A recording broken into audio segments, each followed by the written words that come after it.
जय सिया राम। जय सिया राम। आप सभी को नव वर्ष की ढेरों शुभकामनाएं और इस नए साल में हनुमान जी की कृपा हम सभी पर निरंतर बरसती रहे।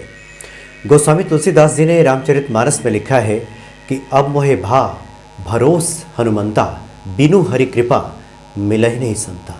यानी जब तक भगवान की कृपा नहीं होती तब तक हमें संतों के दर्शन नहीं होते, संतों से मुलाकात नहीं होती, या यूँ कहें कि अच्छे आचरण, अच्छे विचार हम तक पहुँच ही नहीं पाते हैं। हम ये बात इसलिए कह रहे हैं क्योंकि हनुमान जी कृपा प्राप्त करने के लिए बहुत आवश्यक है कि बहुत सारी ऐसी चीज़ें हैं जो हमें नए साल में करने की आवश्यकता है। कुछ चीज़ें ऐसी हैं जिनसे हमें परहेज़ करने की आवश्यकता है। वो नया हम क्या करें कि आने वाला जो कल हमारा है यानी कि 2022 वो खुशहाल बने, समृद्ध बने और तरक्की के रास्ते खुलें और हनुमान जी कृपा हम पर निरंतर बरसती रहे। ये सब बताने के लिए एक बार फिर से हमारे सामने उपस्थित हैं ज्योतिषाचार्य आशीष कुमार जी। आशीष कुमार जी बहुत अच्छे हनुमान जी के भक्त हैं और साथ ही बहुत अच्छे ज्योतिषी के साथ ही रत्न के भी जानकार हैं और बहुत बढ़िया विश्लेषण करते हैं, बहुत ही सटीक उपाय बताते हैं। स्वागत है आपका आचार्य जी। आचार्य जी, जैसा कि मैंने कहा कि हनुमान जी कृपा के बिना तो कुछ भी संभव नहीं है और हनुमान जी कृपा जब हो जाती है तो दुनिया में असंभव भी कुछ भी नहीं है। बिल्कुल। तो कुछ वो उपाय आप बताएं कि 2022 खुशहाल बने, समृद्ध बने, हमें अपने दिन की शुरुआत कैसे करनी चाहिए। हम यहीं से शुरू करते हैं, क्या करना चाहिए भक्तों को। जी देखिए, आप सभी जानते हैं कि पिछले कुछ समय में, पिछले कुछ 2 वर्षों में काफ़ी हमें समस्याओं का सामना करना पड़ा है और काफ़ी सारे लोगों के जीवन में 2 वर्षों से भी पिछले कुछ काफ़ी लंबे समय से निरंतर समस्याएं उनके जीवन में आती जा रही हैं और अभी तक भी उन्हें अपनी समस्याओं का समाधान नहीं मिला है और आज भी उनके जीवन में समस्याएं बनी हुई हैं। जो लोग व्यापार करते हैं या जिन लोगों ने व्यापार की शुरुआत ही कोविड के समय से या कोविड के समय के आसपास या उससे कुछ समय पहले की थी जी, या जो लोग पिछले कई वर्षों से अपने व्यापार में जिनको नुकसान झेलना पड़ रहा है और उनको हानि होती जा रही है, नुकसान होता जा रहा है, बहुत अच्छा व्यापार नहीं चल रहा है, या जो लोग अपने व्यापार की शुरुआत करना चाहते हैं। कुछ लोग ऐसे भी हैं जो अपने व्यापार की शुरुआत करना चाहते हैं लेकिन उनको कोई ट्रैक नहीं मिल पा रहा, कोई रास्ता नहीं मिल पा रहा है। और जब भी वो व्यापार करने के लिए सोचते हैं तो कई लोग तो ये सोच के डर जाते हैं कि अभी कोविड का समय है, लास्ट टाइम भी कोविड होकर गया है और अभी आने वाले समय में भी कभी भी लॉकडाउन लग सकता है, या वो जब भी अपना कोई काम शुरू करने के लिए सोचते हैं तभी उनको कोई ना कोई परेशानी आ जाती है। तो आज इस प्रोग्राम के माध्यम से और जो हमारे इस नए साल का जो आगमन हो रहा है उस पर यही सोचा है कि कुछ हम ऐसे उपाय आप लोगों के सामने लेकर के आएँ कि अगर आप उन उपायों को अपने जीवन में अपनाते हैं तो जो पीछे बीत गया है, देखो वो तो बीता ही है, लेकिन आने वाले इस 2022 में, आने वाले इस नए साल में शुरुआत से लेकर के ही हम कुछ ऐसी चीज़ों को लेकर के चलें, कुछ ऐसे उपायों का सहारा लेकर के चलें कि आपका जो ये आने वाला नया साल है, नव वर्ष है, ये बहुत अच्छा जाए और आपकी सभी समस्याओं का समाधान हो सके। जी हाँ, जी हाँ, बिल्कुल बिल्कुल। ठीक है जी। तो सबसे पहले हम जो आपको अपने दिन की शुरुआत करनी है, क्योंकि कहा जाता है कि happy beginning and happy ending, यानी कि जिसके दिन की शुरुआत अच्छी हो उसका पूरा दिन अच्छा जाता है। और जो उपाय मैं आज आपको बताने जा रहा हूँ, आप उस उपाय को रोज़ाना अपनी दिनचर्या में ज़रूर शामिल कीजिएगा। जब आप इसको लंबे समय तक करते रहेंगे तो बहुत अच्छे परिणाम आपको मिलेंगे। देखिए, जब भी आप सुबह सो कर के उठते हैं, आप अपने बेड पे ही बैठ के सबसे पहले, जैसे ही आप सो के उठे और आप अपने बेड पे बैठे, आप बैठिए और अपनी दोनों हथेलियों का कम से कम 5 से 7 मिनट तक दर्शन कीजिए और अपने दोनों हाथ की हथेलियों में हनुमान जी की प्रतिमा का दर्शन कीजिए, यानी कि हनुमान जी का आभास कीजिए, हनुमान जी की प्रतिमा का दर्शन कीजिए और 5 बार ओम हनुमते नमः मंत्र को बोलिए। उसके बाद में दोनों हथेलियों को आप अपने ऐसे माथे से लगाएं। अच्छा। दोनों हथेलियों को अपने माथे से लगाइए और अगर हो सके तो साथ में 5 बार या 3 बार गायत्री मंत्र भी बोलिए। उसके बाद में सीधा पैर यानी कि अपना राइट लेग, दाहिना पैर ज़मीन पे रख के अपने दिन की शुरुआत करें। आप देखिएगा अगर आप इस रूटीन को फॉलो करते हैं या अगर आप इस उपाय को अपने जीवन में अपनाते हैं तो पूरा दिन आपका अच्छा जाएगा और जिस काम के लिए आप जा रहे हैं आपको उस काम में भी सफलता मिलेगी और आपके अंदर एक पॉजिटिव एनर्जी आ जाएगी। जी जी, यानी हनुमान जी कृपा मिलनी आपको शुरुआत हो जाएगी। और चूंकि हनुमान जी का बीज मंत्र है ओम हंग हनुमते नमः। और हनुमान जी जब आप अपने दिन की शुरुआत में ही आप हनुमान जी का नाम ले लेते हैं तो आपका पूरा दिन ऊर्जा से भरा हुआ जाता है, पूरा दिन आपका बहुत अच्छा जाता है, मंगलमय रहता है। मंगलमय यानी सुबह जगें, हाथों को आप जोड़ें आपस में और उसके बाद हनुमान जी का दर्शन करें अपनी हथेलियों में। ऐसा आप महसूस करें, ऐसा आप देखें और उसके बाद आप बीज मंत्र बोले ओम हंग हनुमते नमः। गायत्री मंत्र भी 4-5 बार आप बोल लें तो और बढ़िया है। जी जी।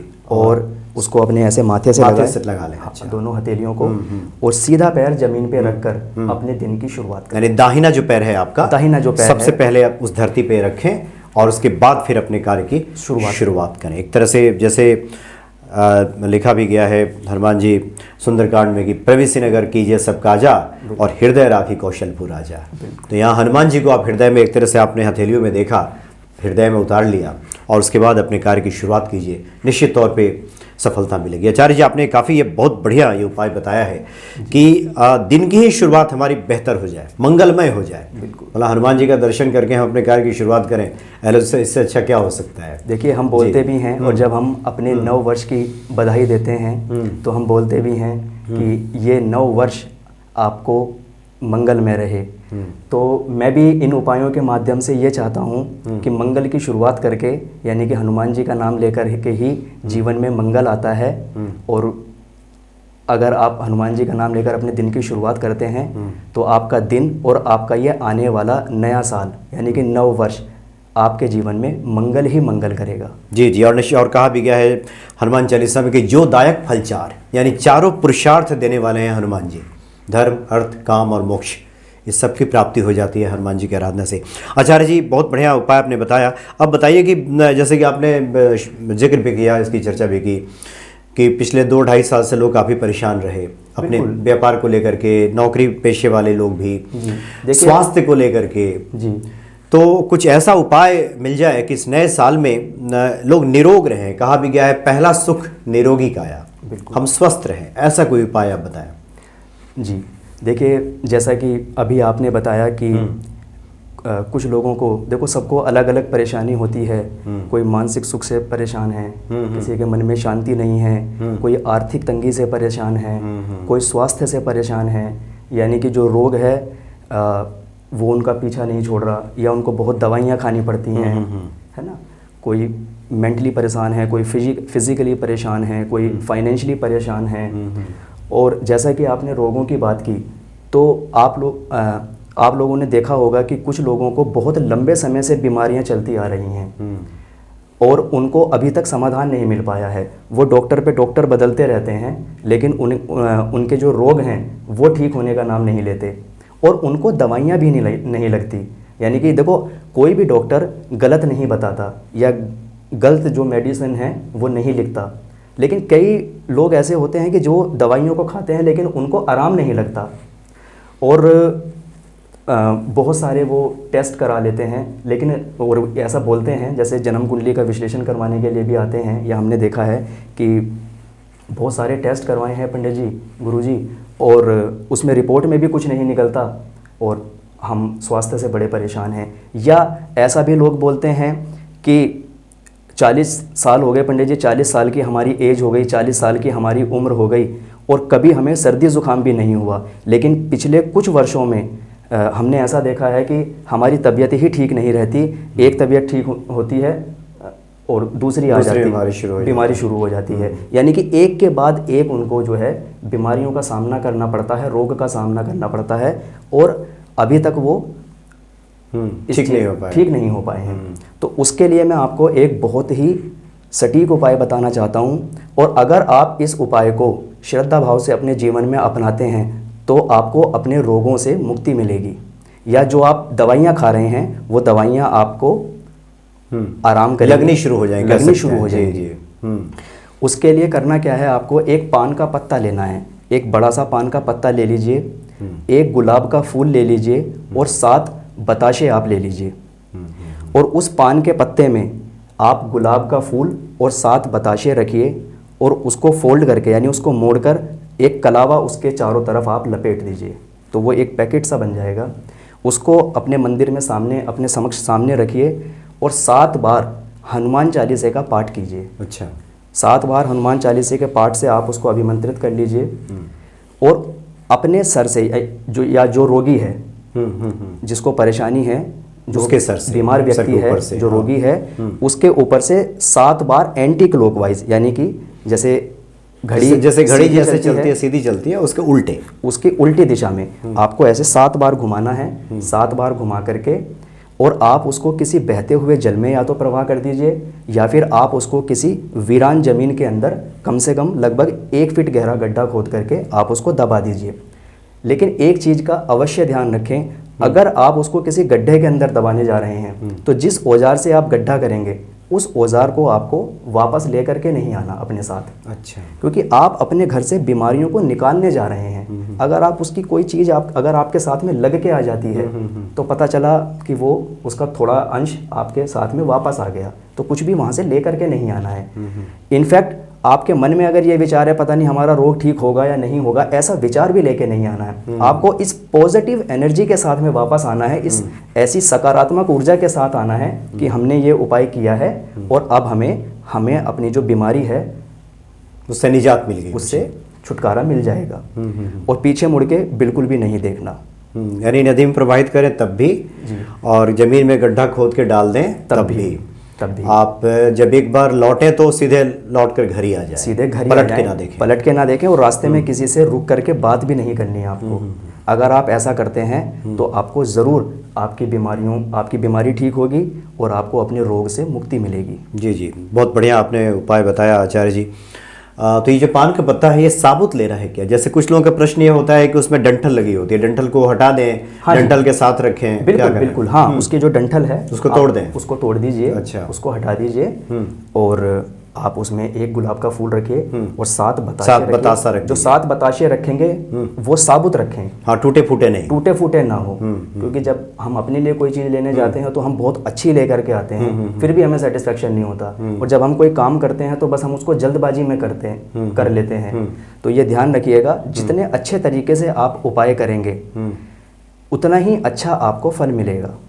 जी, यानी कि आप ऐसा करते हैं तो अच्छा आचार्य जी, एक और है सवाल की, ये तो हो गया कि रोगी के लिए, कोई चाहता हो कि उसे निरोग रहे सालों भर तक, क्या कोई भी कर सकता है क्या ऐसा? हाँ जी, बिल्कुल। अच्छा, बिल्कुल, यानी कोई भी कर सकता है। एक तो रोगी है उसके साथ कीजिए आप ऐसा करके, लेकिन जो स्वस्थ है उसके साथ भी एक क्रिया दोहराइए तो वो निरोग रहेगा। बिल्कुल।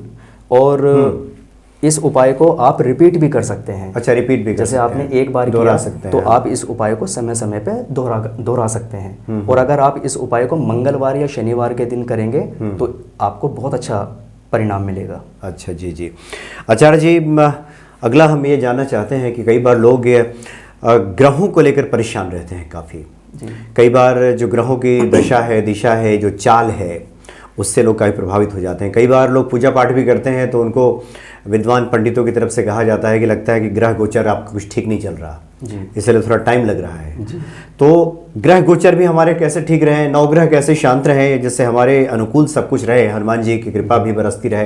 वैसे तो हनुमान जी सब नवग्रह तो शांत कर ही देते हैं उनकी पूजा से, लेकिन कुछ विशेष उपाय आप बताना चाहेंगे? देखिए, 9 ग्रह होते हैं। 9 ग्रहों में से किसी एक विशेष ग्रह से संबंधित अगर उनके जीवन में परेशानी आ रही है या उनकी कुंडली में कोई ऐसा दोष बना हुआ है जो उनको कई बार बताया गया और उस दोष की वजह से उनके जीवन में कोई परेशानी आ रही है, अच्छा, या कुंडली में कोई ग्रह कमज़ोर है या वो अपने 9 ग्रहों से ज़्यादा से ज़्यादा लाभ लेना चाहते हैं, यानी कि 9 ग्रहों का उनको सहारा मिले, 9 के 9 ग्रह अनुकूल हों और उनके जीवन में अच्छे उनको परिणाम देखने के लिए मिले।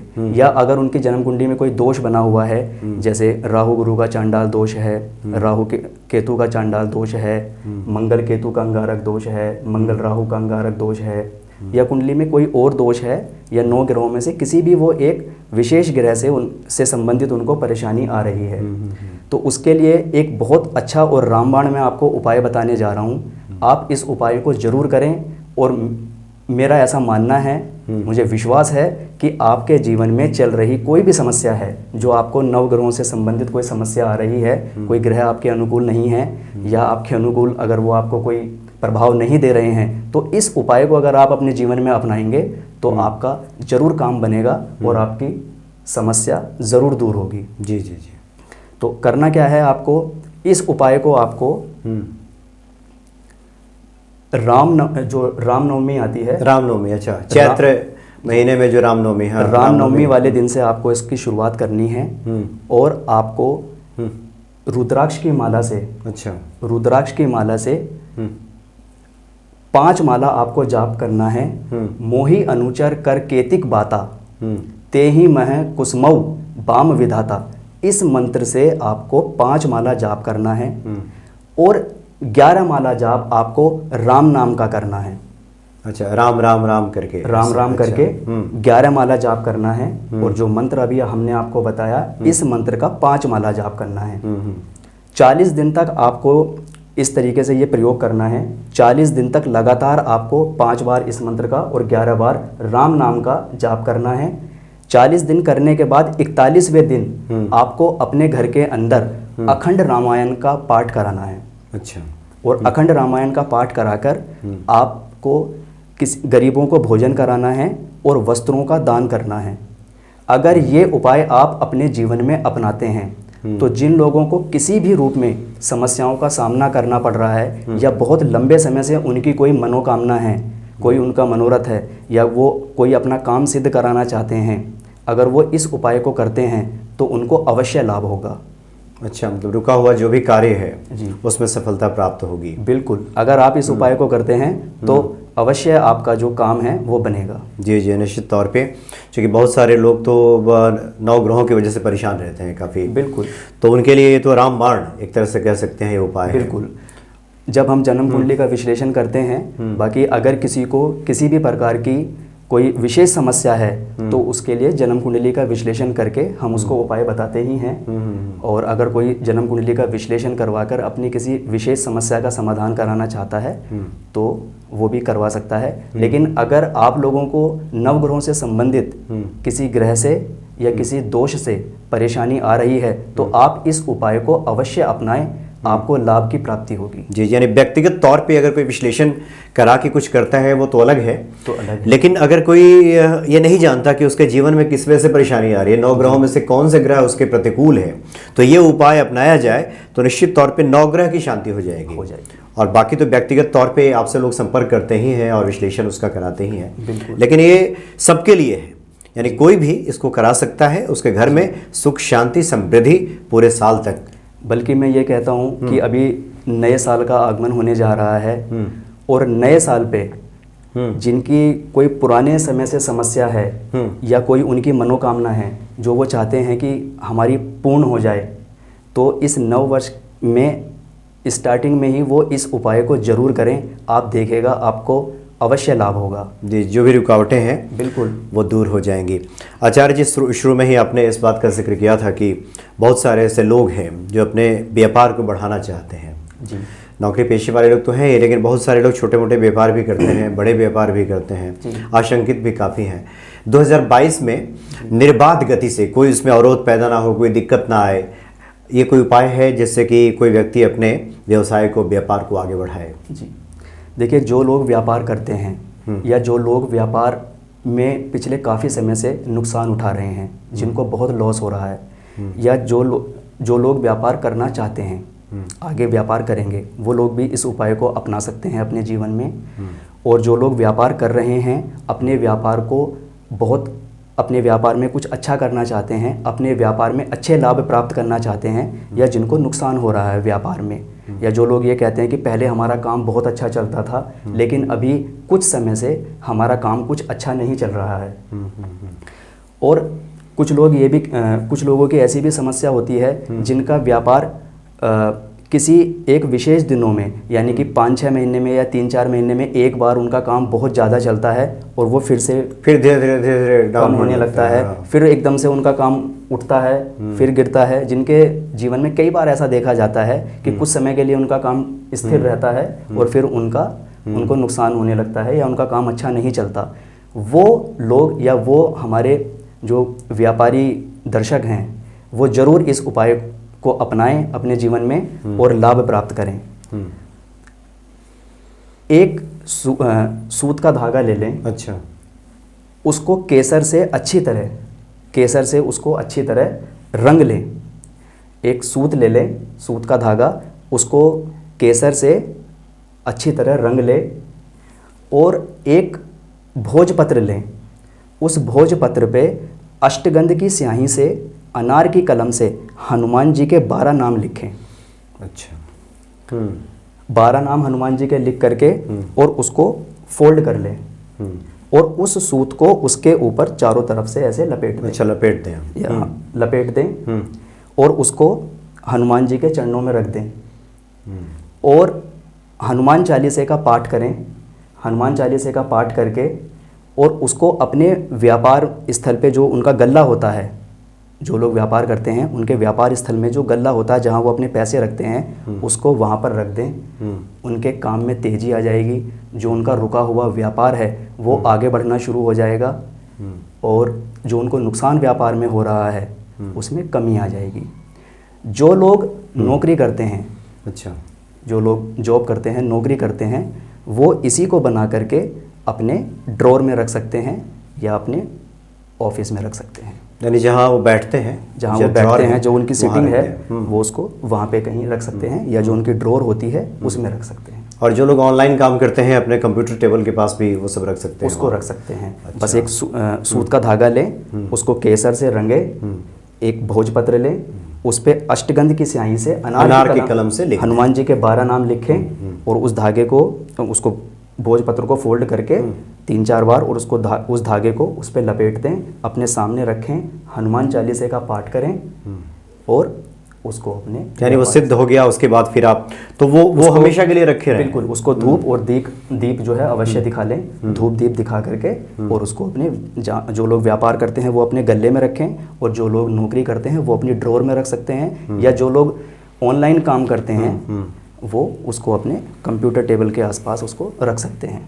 जी जी, तो बहुत बढ़िया उपाय है और ये हर व्यक्ति को करना चाहिए। या तो व्यक्ति व्यवसाय करता है या फिर कोई नौकरी चाकरी करता है या फिर खेती करता है जी, तो कृषकों के लिए भी है कि वो भी अपने जहाँ उपकरण रखता हो वहाँ पे रख दे तो फिर उसके लिए भी सब बढ़िया रहेगा।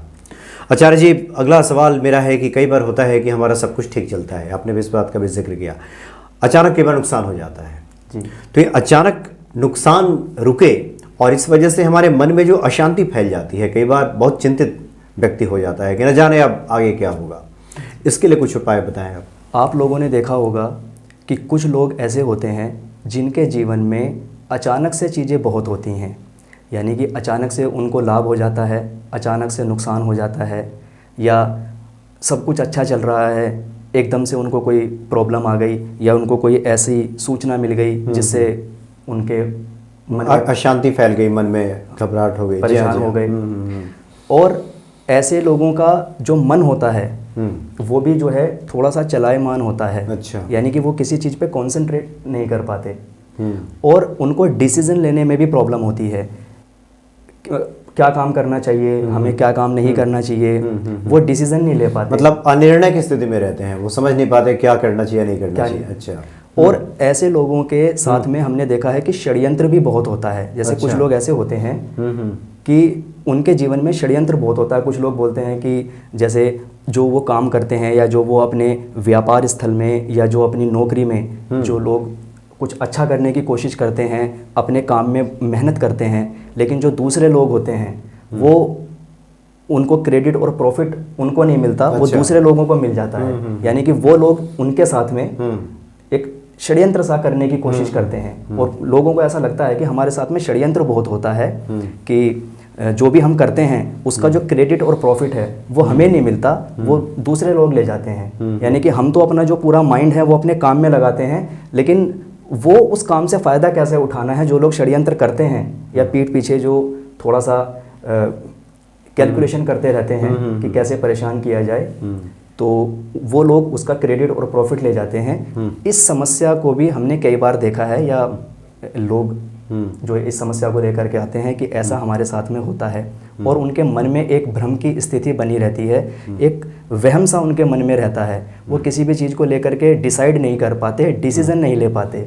ऐसे लोग क्या काम करें या क्या उपाय करें? जो जिनके मन में बहुत परेशानी रहती है, उनको अपना सर भारी भारी सा लगता है, कन्फ्यूज़न उनके मन में बहुत रहता है, वो किसी भी चीज़ को लेके कन्फ्यूज़ रहते हैं, एक भ्रम की स्थिति उनके साथ में बनी रहती है, एक टेंशन बनी रहती है, और उनको ऐसा लगता है कि हमारे जीवन में षड्यंत्र बहुत होता है, अचानक से चीज़ें बहुत होती हैं, अचानक से फ़ायदा, अचानक से नुकसान, कुछ भी चीज़ होती है एकदम ऑल ऑफ सडन उनके जीवन में हो जाती है। वो लोग एक चांदी का स्क्वायर टुकड़ा बनवाए, चांदी का चौकोर टुकड़ा बनवाए, बिल्कुल शुद्ध चांदी का। अच्छा। और उसका जो वज़न है वो 10 ग्राम रहे, और टुकड़े की जो लंबाई चौड़ाई है वो 1 इंच बाई 1 इंच रहे। यानी कि 1 इंच बाई 1 इंच का चांदी का चौकोर टुकड़ा लेना है, शुद्ध चांदी का, जिसका वज़न 10 ग्राम हो। उसके बीच में कुंदा लगवा करके उसको चांदी की ही चैन में या फिर सफ़ेद रंग के धागे में, अच्छा, या लाल रंग के धागे में उसको गंगा जल से शुद्ध करके धूप दीप दिखा करके और अपनी मनोकामना मांगकर उसको अपने गले के अंदर धारण करना है। अच्छा, बुधवार को, बुधवार या शनिवार को। अच्छा, शनिवार में अगर वो लोग ऐसा करते हैं तो वो देखेंगे कि उनके जो मन में प्रसन्नता आनी शुरू हो जाएगी, वो खुश रहेंगे। किसी भी चीज़ का जो निर्णय लेने में उनको जो परेशानी होती थी, उनको निर्णय लेने में परेशानी नहीं होगी, क्योंकि वही इंसान आगे बढ़ता है जिसका मन प्रसन्न रहता है, जो खुश रहता है। क्योंकि जब हम जिसका मन खुश रहे और स्थिर रहता है, जो आपने बताया कि ऐसे लोगों का मन चलायमान रहता है, डिसीजन नहीं ले पाते, कंफ्यूज रहते हैं। जब हम खुशी के साथ में किसी या खुश मन से जब हम किसी चीज़ का निर्णय लेते हैं, क्योंकि आप लोग देखते ही हैं कि एक ही डिसीजन हमारी ज़िंदगी को बना सकता है, एक ही निर्णय हमारी ज़िंदगी को बना सकता है, और एक ही निर्णय हमारी ज़िंदगी को ख़राब भी कर सकता है। तो जब हम अच्छे मन से कोई निर्णय लेते हैं तो वो हमारे लिए अच्छा ही रहता है, यानी कि उस काम में हमें सफलता मिलती है। और जो भी उनके साथ में, जो अभी आपको बताया कि मन परेशान रहता है, डिसीजन नहीं ले पाते, कंफ्यूज रहते हैं, या उनके साथ में षड्यंत्र की स्थिति कई बार बन जाती है, और या फिर अचानक से उनके जीवन में जो उतार चढ़ाव आते हैं, उनको इस समस्या से छुटकारा मिल सकता है, और इस तरीके की समस्याएं उनके जीवन में कम होनी शुरू हो जाएंगी। तो वो इस उपाय को पूरे विश्वास से जरूर करें, और हनुमान जी का आशीर्वाद प्राप्त कर अपने इस नए साल को फलदायी, सुखदायी और आनंदमय बनाएं। जी आचार्य जी, बहुत बढ़िया उपाय है, और ये करना चाहिए, कोई बहुत मुश्किल उपाय नहीं है, बहुत आसानी से आप कर सकते हैं। एक आखिरी सवाल आचार्य जी आपसे, और सवाल वही जो हम लोगों ने शुरू में चर्चा की थी। आपने बताया कि हम जब सुबह की शुरुआत कैसे करें, लेकिन हमारी दिनचर्या पूरे साल भर कैसे ठीक रहे, क्या क्या हम उपाय करें या क्या क्या ना करें, जिससे कि आने वाला जो हमारा समय है 2022 है वो खुशहाल रहे, समृद्ध रहे, संकट ना आए हमारे जीवन में। कुछ इस तरह का उपाय आप बताएं।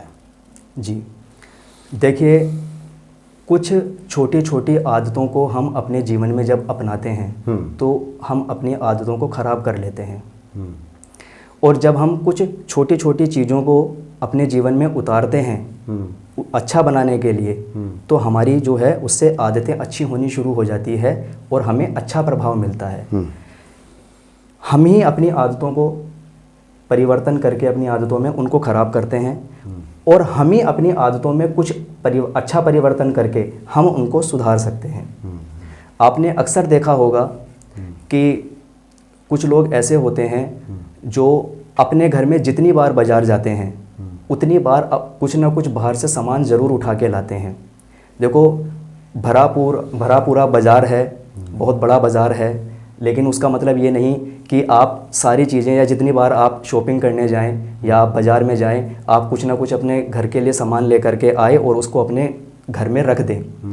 क्योंकि घर का जो एरिया है वो तो डिसाइड है, जो आपके घर के अंदर रूम साइज है या जो आपके घर का एरिया है, आप उसमें धीरे धीरे करके अपने सामान को बढ़ाते रहते हैं और एक दिन आपके घर के अंदर इतना सामान हो जाता है कि फिर आप उसको एडजस्ट करने के लिए जगह ढूंढते हैं, स्थान ढूंढते हैं। और जब आपको स्थान नहीं मिलता तो फिर आप उसको एडजस्ट करते हैं, इधर का सामान इधर करते हैं, इधर का सामान इधर करते हैं। उससे आपके घर का जो वास्तु है वो वास्तु दोष में अच्छा परिवर्तित हो जाता है। और क्योंकि सामान तो रखना ही है, जो आप लेकर के आए हो बाजार से वो तो आपको कहीं ना कहीं रखना है। कुछ लोग सामान पे सामान भी रखते हैं। और जितनी बार जाते हैं आप कुछ लोगों के घर में देखेंगे एकदम भीड़ भाड़ हो जाती है, वो इतना सामान ले आते हैं और फिर जब वो उसको कहीं ना कहीं घर में एडजस्ट करने की कोशिश करते हैं तो उसको कहीं ना कहीं तो रखना ही होता है।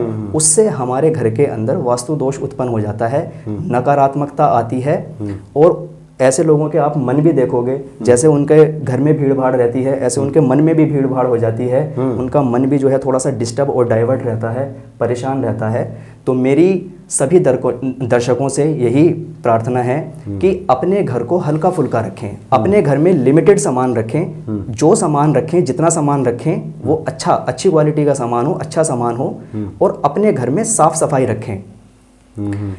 जो लोग आगे बढ़ना चाहते हैं या जो लोग चाहते हैं हमें जीवन में तरक्की मिले, हमारे जो काम हैं या जो हमारे मनोरथ हैं वो पूर्ण हों और नए साल में हम लोग खूब तरक्की करें, माँ लक्ष्मी का आशीर्वाद मिले, हनुमान जी का आशीर्वाद मिले, क्योंकि हनुमान जी ही सब करने वाले हैं। जी हाँ, बिल्कुल। जो लोग चाहते हैं हनुमान जी का आशीर्वाद प्राप्त करके और अपने जीवन में कुछ छोटी छोटी आदतों का सुधार करके और जो उनके कुछ बिगड़े काम हैं वो इस नए साल में बने, उसके लिए वो भी लोग साफ़ सुथरे रहें, अपने नाखूनों को अपने बाल को समय समय पे कटवाते रहें। अब क्योंकि जो लोग अपडेट रहते हैं, अपने आप को अपडेट करते हैं, समय समय पे अपने जीवन में बदलाव करते रहते हैं, साफ़ सुथरे रहते हैं, जो लोग अपडेट रहते हैं वही लोग अप टू डेट भी होते हैं। बिल्कुल बिल्कुल। और कटे फटे या जले हुए कपड़ों का इस्तेमाल ना करें। देखो किसी के पास बहुत ज़्यादा कपड़े होते हैं, उनकी वार्डरोब कपड़ों से भरी रहती है, किसी के पास में कम कपड़े होते हैं, उससे कोई फ़र्क नहीं पड़ता। फ़र्क इस चीज़ से अवश्य पड़ता है कि आपके कपड़े गंदे हैं या साफ़ सुथरे हैं। क्योंकि अगर आप साफ़ सुथरे कपड़े पहनते हैं, आप अपने आप को साफ़ सुथरा रखते हैं, तो ईश्वर भी आपको साफ़ रखने की कोशिश करता है, आपको आशीर्वाद देता है कि आप जीवन में अच्छा करें। जितना सुंदर आप अपने आप को लेकर के चलेंगे, अपने आप को बना के चलेंगे, उतना ही सुंदर आपका जीवन भी होता चला जाएगा। और जहाँ शांति होती है, सुख होता है, साफ सफाई होती है, माँ लक्ष्मी भी वहीं पे जाती है। आपने देखा होगा जो लोग अपना ध्यान रखते हैं, अपनों का ध्यान रखते हैं या अपने घर का ध्यान रखते हैं, उन घर के अंदर कभी लक्ष्मी की कमी नहीं रहती। जी जी बिल्कुल। और जो लोग कटी फटी चादर या जो सामान देखा वो उधर फेंक दिया, या जो लोग जले हुए कपड़े पहन लेते हैं, प्रेस से जल गए, या जो लोग गंदे कपड़े पहनते हैं, जो लोग सुव्यवस्थित तरीके से नहीं रहते, उनके जीवन में आप देखो वो मन से भी परेशान रहते हैं और वो धन से भी परेशान रहते हैं, वो शरीर से भी परेशान रहते हैं। क्योंकि जैसा हम सोचते हैं वही वैसा ही हम बन जाते हैं। अगर हम सकारात्मक सोच अपनी रखें, हम अच्छे ढंग से रहें, तो हम वैसे बन जाएंगे। और अगर हम नेगेटिव सोच रखें और अपने जीवन को जो है नकारात्मक रूप में ही लेके चले, तो वैसा ही हमारा जीवन हो जाता है। जितनी सुलझी हुई चीज़ें हम अपने जीवन में रखेंगे, उतना ही सुलझा हुआ हमारा जीवन होगा। जब भी कपड़ों को पहने, प्रेस करके पहने, साफ सुथरे कपड़े पहने और सफाई रखें। और अगर आप ऐसा करते हैं तो आप देखिएगा इन छोटे छोटे टिप्स को अपने जीवन में आप अपनाकर और इन उपायों का सहारा लेकर और हनुमान जी का आशीर्वाद लेकर आप अपने इस आने वाले 2022 को या आने वाले वर्षों को आप बहुत अच्छा बना सकते हैं और आप अपनी सारी मनोकामनाएं पूर्ण कर सकते हैं और खूब आगे आप बढ़ सकते हैं। जी जी। और इसी के साथ इस नए साल के आगमन पर, ये जो नया साल आ रहा है, आप लोग अच्छा करें, खुश रहें, सुखी रहें, मस्त रहें, व्यस्त रहें। मैं आपको अपनी तरफ से नए साल के आगमन पर बहुत सारी शुभकामनाएं देता हूँ। जी जी आचार्य जी, आपने निश्चित तौर पे भक्तों को, दर्शकों को नया साल का उपहार ही दे दिया। इतनी कीमती आपने जानकारी दी, इतने कीमती आपने उपाय बताए और वैसे भी बिल्कुल आपने सही कहा, पैसे होने का मतलब ये नहीं कि कुछ भी खरीदते रहें। बिल्कुल। जो भी आवश्यक हो अपने घर में लाइए, व्यवस्थित कीजिए, जीवन को व्यवस्थित कीजिए, पवित्र बनाइए, शुद्ध बनाइए, हनुमान जी के आराधना में, पूजा में खुद को लगाइए। निश्चित तौर पे आपका जीवन खुशहाल बनेगा। और हनुमान चालीसा में तो लिखा भी है कि और मनोरथ जो कोई लावे सोई अमित जीवन फल पावे। जो भी मनोरथ आपके हैं वो हनुमान जी पूर्ण करेंगे। जी आचार्य जी, बहुत बहुत धन्यवाद आपका। आपने काफ़ी कीमती जानकारी दी है और इस जानकारी से निश्चित तौर पे दर्शकों को, भक्तों को लाभ होगा, उनका भला होगा, उन पे हनुमान जी की कृपा बरसेगी। बहुत बहुत धन्यवाद आपका। जी जी। मैं इस नव वर्ष के आगमन पर अपने सभी जो हमारे ऑलरेडी हमारे प्रोग्राम को देखते हैं, हमारे दर्शक हैं, उनके लिए या जो अभी आने वाले समय में हमारे प्रोग्राम को देखेंगे, जो हमारे दर्शक अभी जो नए दर्शक जुड़ेंगे, नए दर्शक जुड़ेंगे, मैं उन सभी दर्शकों को इस नव वर्ष के पावन अवसर पर अपनी तरफ से उपहार के रूप में बस इन उपायों को ही देना चाहता हूं, ताकि वो इन उपायों को अपने जीवन में अपनाएं और अपने जीवन में सुख, शांति, वैभव और माँ लक्ष्मी का आशीर्वाद प्राप्त करें। बहुत बहुत शुभकामनाएं। जी जी। जय श्री राम। जय श्री राम।